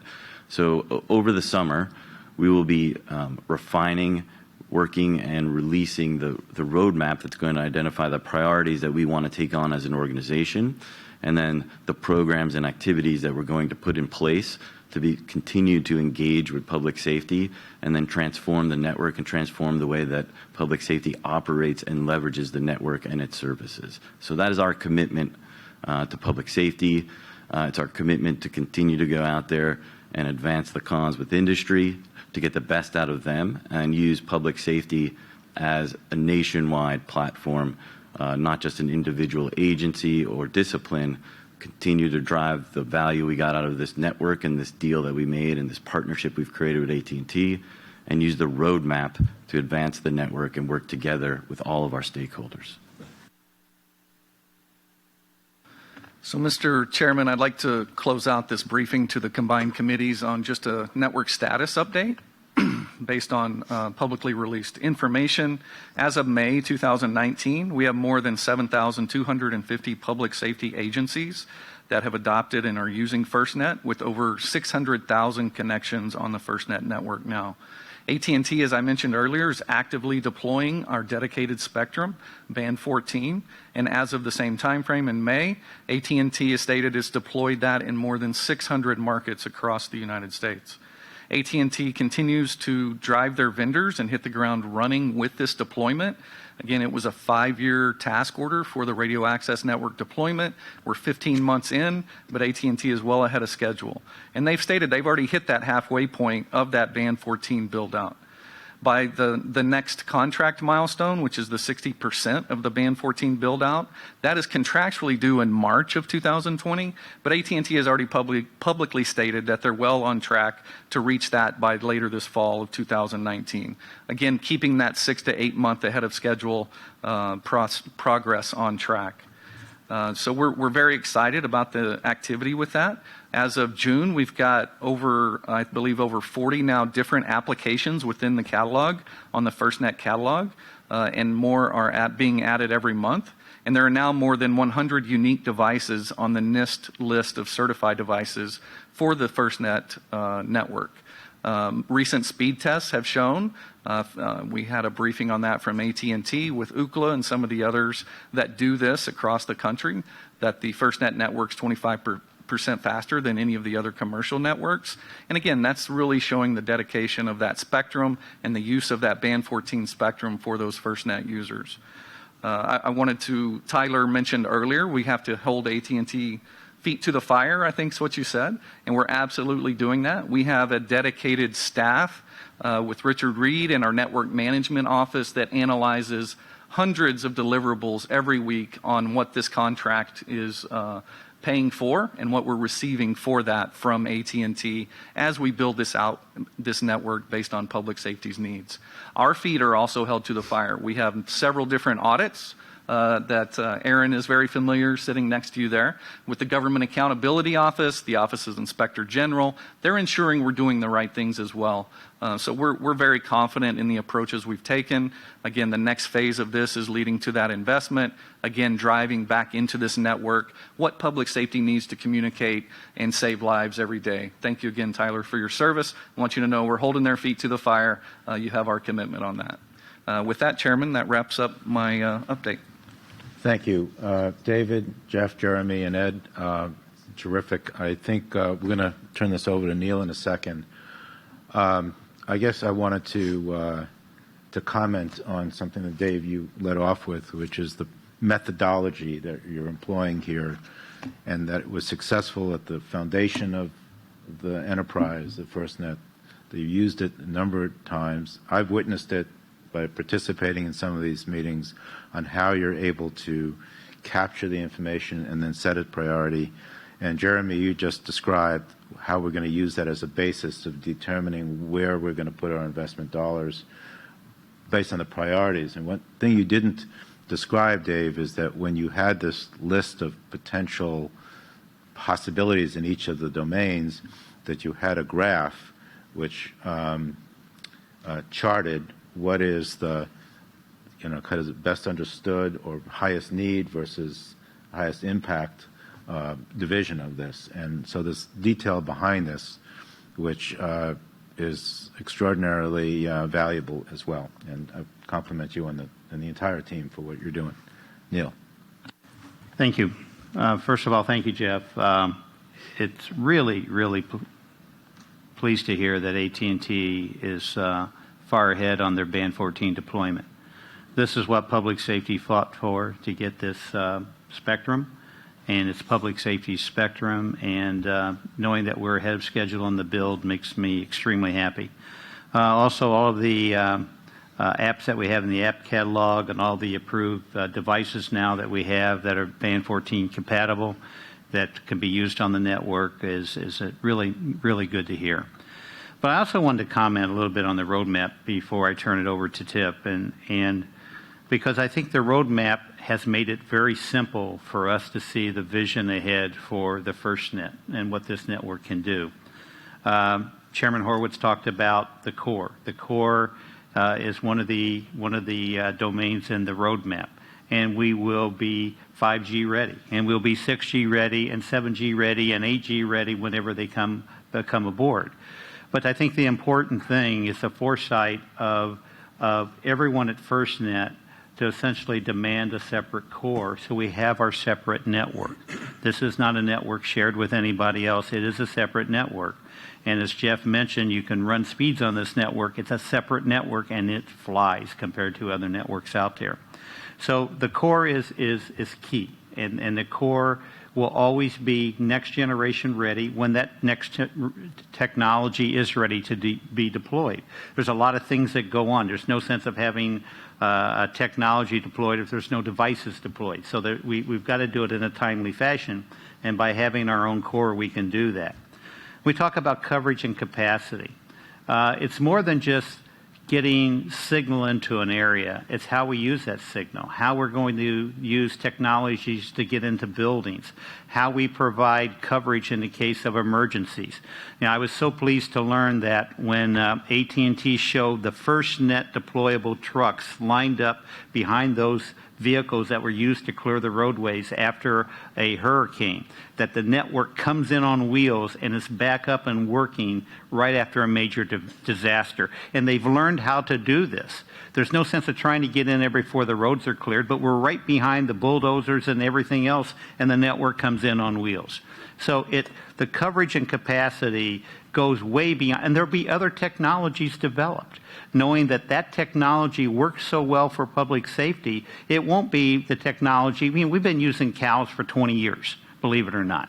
But there'll be other types of technologies that'll be used. There'll be blimps, there'll be aerials, there'll be other types of technologies that now that entrepreneurs know that we use this and first responders use it, that's why they will go out and develop things. Voice communications. You know, unfortunately, we speak analog and we hear analog, but we got to convert all this to digital in between. And we're able to do that, and those technologies will do that. Situational awareness. This is the one I get really excited about.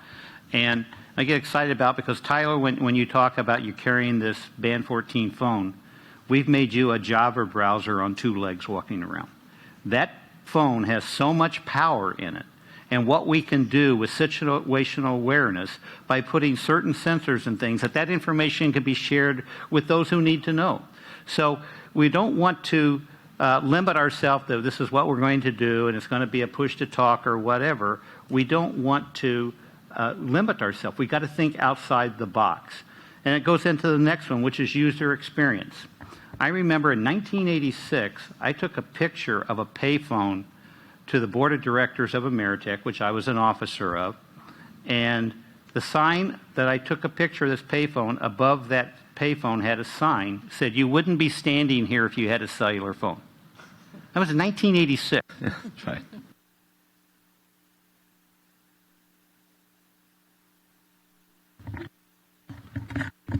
So so 14 years later, it took 14 years to get out of that technology. But at one point, it became no value at all. We gave the whole payphone division away to somebody that would take it. But again, it went back that you wouldn't be standing here. So when I always hear mission critical push to talk, I always say in my own voice, replacement at the end. And I always say the word replacement because I still don't know 20 years from now people want to be pushing buttons like they did since 1933. So there are other technologies that can do the same things, and we see as technologies evolve. And then the other thing about this network that is so important that nobody else can do in this space, and that is the fact that we do have our own security metrics on this network. Nobody else can do this. And this is security metrics for first responders.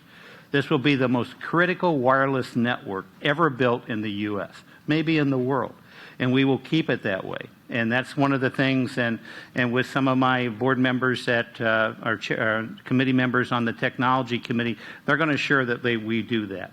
So it's, but I'm just so impressed on how simple we've made the roadmap.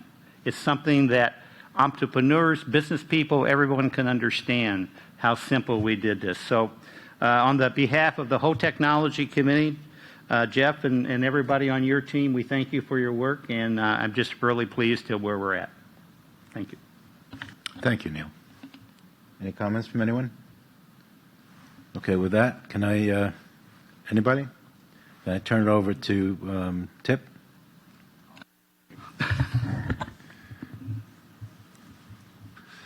Thank you, Mr. Chairman. Thanks for the update on the roadmap. I've been watching this evolve as everyone else has, and it's gotten to the point, I think, where it makes sense, and it does lead very well into the discussion we're going to have now, a brief discussion about financial management. Not the most exciting topic we talk about at board meetings. It is essential, though, because it underpins, except for Kim, the CFO, it does kind of underpin everything we do, and we owe a transparent and compliant financial management regime to our stakeholders, the first responder community, but also the taxpayers and the public that are served by the first responder community. The roadmap does underpin everything we're doing, and it in particular informs the investment decisions that we'll be making going forward. And that is really something we're going to dig into a little bit more deeply here during the remainder of this discussion. Fundamental to the evaluation of investment opportunities are the FirstNet Authority's investment principles, which were adopted by this board in March and which require investments in the FirstNet network to meet 4 criteria. First, they must be derived from and benefit public safety. Second, they must maintain and advance the foundation of the network. Third, they must consider a balanced approach and provide value to public safety. And fourth, they must be fiscally responsible and reflect strong financial management. Building on these principles today, the Finance Committee is voting on a Finance Committee Resolution 22 which is entitled Financial Responsibilities for Reinvestment. The resolution recommends that all amounts of funding obligated from the FirstNet Authority Reinvestment in Network Enhancement Fund be approved by the board. The resolution establishes a transparent process for the board's approval of investments in the FirstNet network and further ensures the investment principles articulated by the board are met. Before we move to formal consideration, any other members of the Finance Committee wish to comment? Okay, not hearing any further comments, we are prepared for the Finance Committee to vote on the Finance Committee Resolution 22, Financial Responsibility for Reinvestment. Madam Secretary, would you please read the operative language? Yes, I will. Before I begin, I just wanted to identify that in addition to yourself, Chair, Brian Crawford, Paul Patrick, Dana Wade, and David Zolette are on the Finance Committee and will be voting on the Finance Committee resolution. We'll then turn it over to the board for a formal board resolution that mirrors the language, and that will be a full board vote. So with that said, the operative language, which the entire resolution will be posted on our website after the vote, but the operative language, now therefore be it resolved that the Finance Committee recommends that the board, recommends to the board that the delegations set forth in Resolution 78 do not apply to funds in the Reinvestment in Network Enhancement Fund funding category. Now therefore be it resolved that the Finance Committee recommends to the board that no funds may be obligated from the Reinvestment in Network Enhancement Fund funding category for the purpose of investment without board approval. Now therefore be it further resolved that the Finance Committee recommends to the board that Resolution 78, Delegation of Financial Responsibility, remain in effect to the extent that it does not conflict with this resolution or our subsequent Resolution 100 that the board will vote on following this one. May I have a motion? So moved. Second.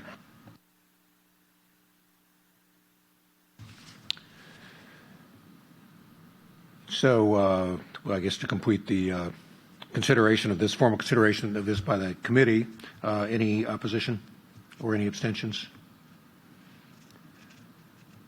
No, I apologize. I took up part of your role tip. That's I do have to call for a vote. Yes, So, you were supposed to do that, but we need to call for a formal vote. So we do now call for a formal vote. All in favor, please say aye. Aye. Opposition? None. Any abstentions? Okay, hearing none. The Finance Committee has approved the resolution. And thank you, Madam Secretary. Will you please make the resolution available to the public following this meeting? Yes, and again, apologies. That's quite all right. And we also need to pass now to the chairman an opportunity to present the resolution to the entire board. Thank you, Tip, and thank you, Finance Committee, for crafting and approving this Resolution 22. We now have to look at this from a complete board perspective and have the board, based on the recommendations from the Finance Committee, also vote on it. So, Karen, can you please read the operative language here? Yes, and apologies for much of the duplication, but in addition, now that the Finance Committee has recommended that the board approve, this is the language that allows the board to approve. So again, now therefore be it resolved that the delegations set forth in Resolution 78 do not apply to the funds in the Reinvestment in Network Enhancement Fund funding category. Now therefore be it further resolved that no funds may be obligated from this fund for the purposes of investment without board approval. And now therefore be it further resolved that Resolution 78, Delegation of Financial Responsibility, remains in effect to the extent that it does not conflict with Resolution 100. Thank you, Karen. So may I have a motion to approve Board Resolution 100? Motion to approve Board Resolution 100. Thank you. Second? Thank you, Neil. All in favor, say aye. Aye. All opposed, nay. Hearing none. Any abstentions? Seeing and hearing none. So the resolution passes. Madam Chairman, Madam Secretary, would you please make this, I'm thinking Susan, Secretary, would you please make the following resolution available to the public following this meeting? I will do. Thank you. Okay, Tip, let me turn this back to you for the completion of the Finance Committee update. Okay, thank you, Chairman Horwitz.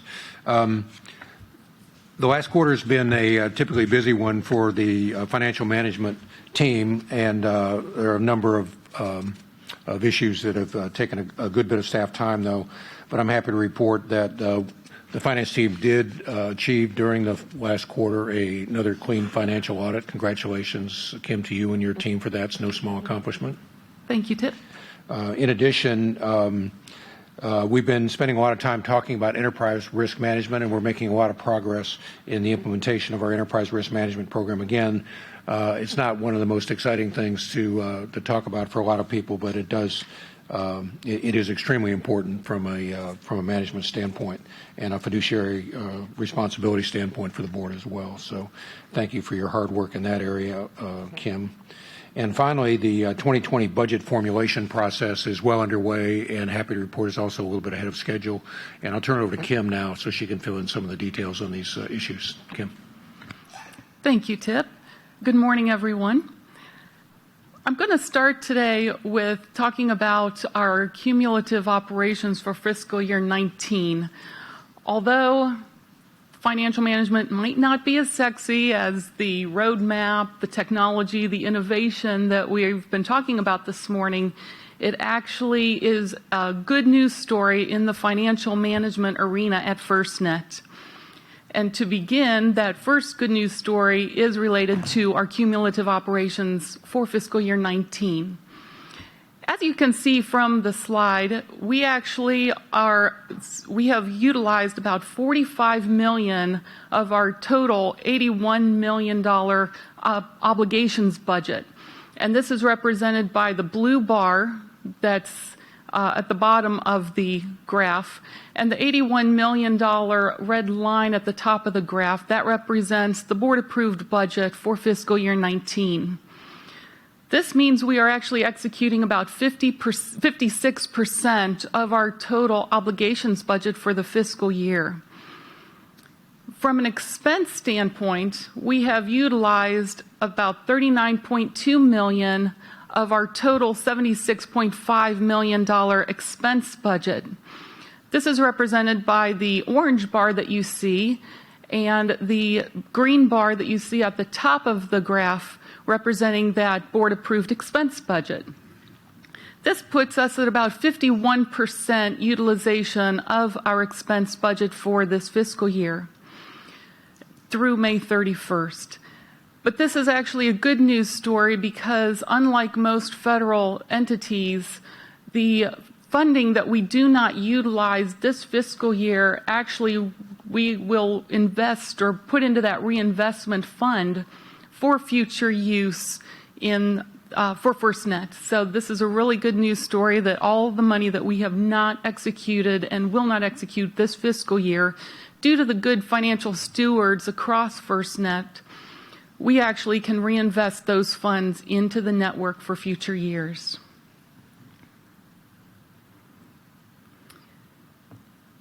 The next item I want to talk about, the other good news story, as Tip referred to, is our fiscal year 18 financial statement audit summary. For the 6th year in a row, we have received another clean or unmodified audit opinion, according to our independent auditors, Harper, Raines, Knight and Company. We are very proud of this clean audit opinion and the accompanying accomplishments.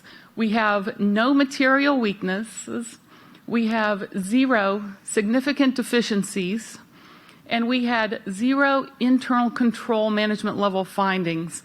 So from an audit standpoint, we are as clean as we can possibly be. And I thank the CFO team for their hard work in obtaining this accomplishment, and also the support that we get across all the business units at FirstNet. But you might ask, what does this mean to a person who's not a CPA, who doesn't really care about these words? These are new terms to you.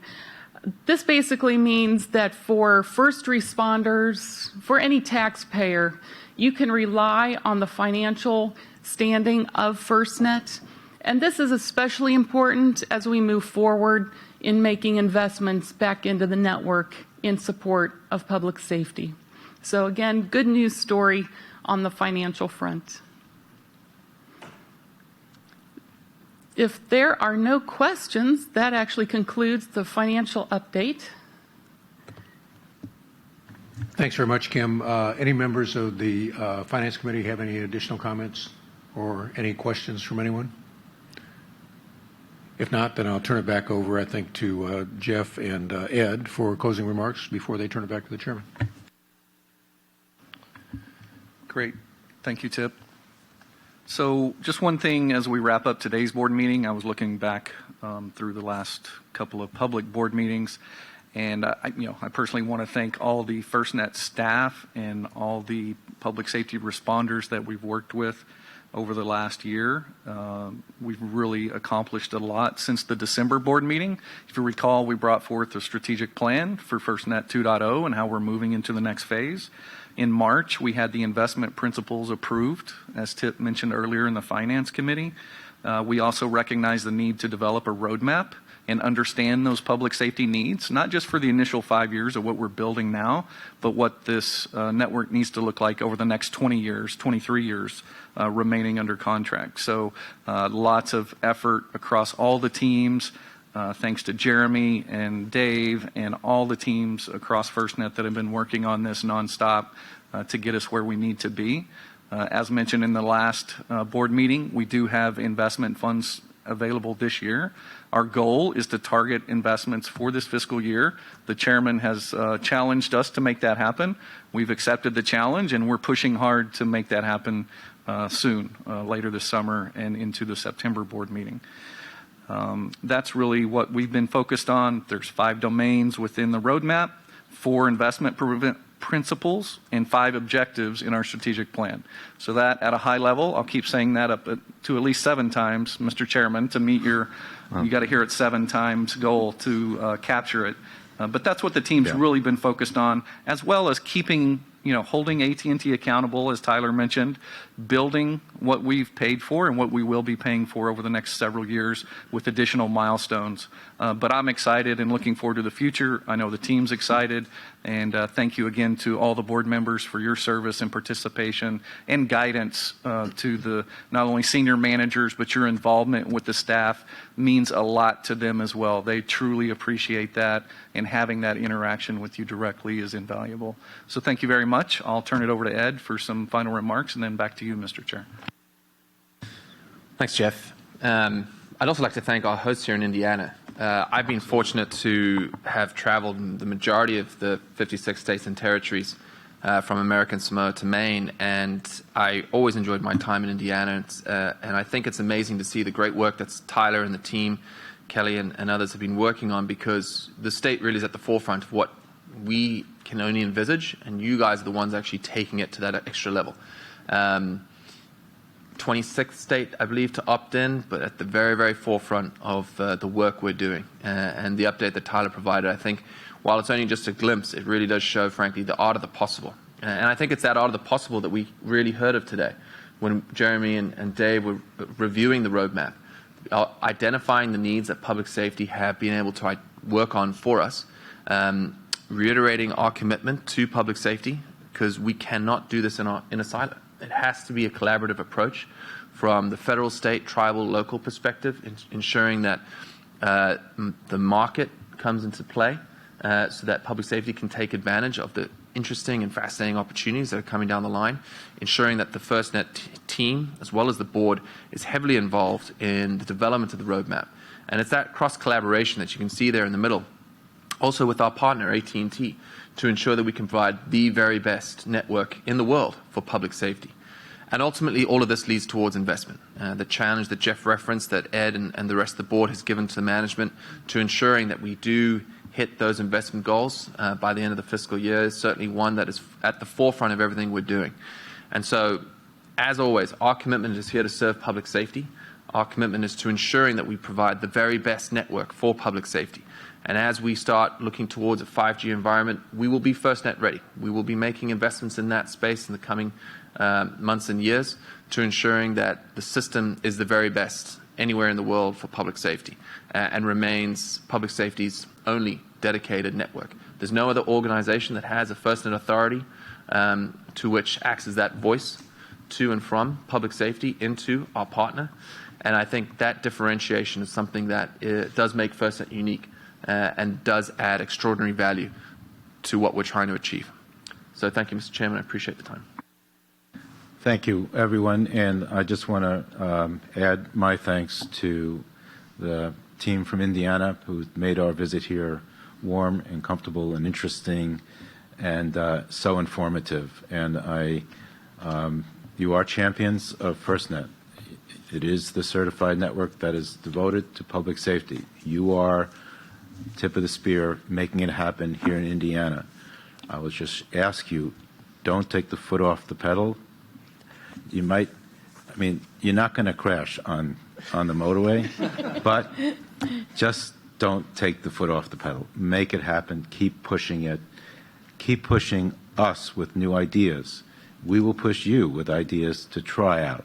And I just, again, want to thank you for everything that you've done in the opt-in process, in demonstrating how FirstNet actually will save people's lives and can be a useful tool in accomplishing the missions that you've got in front of you.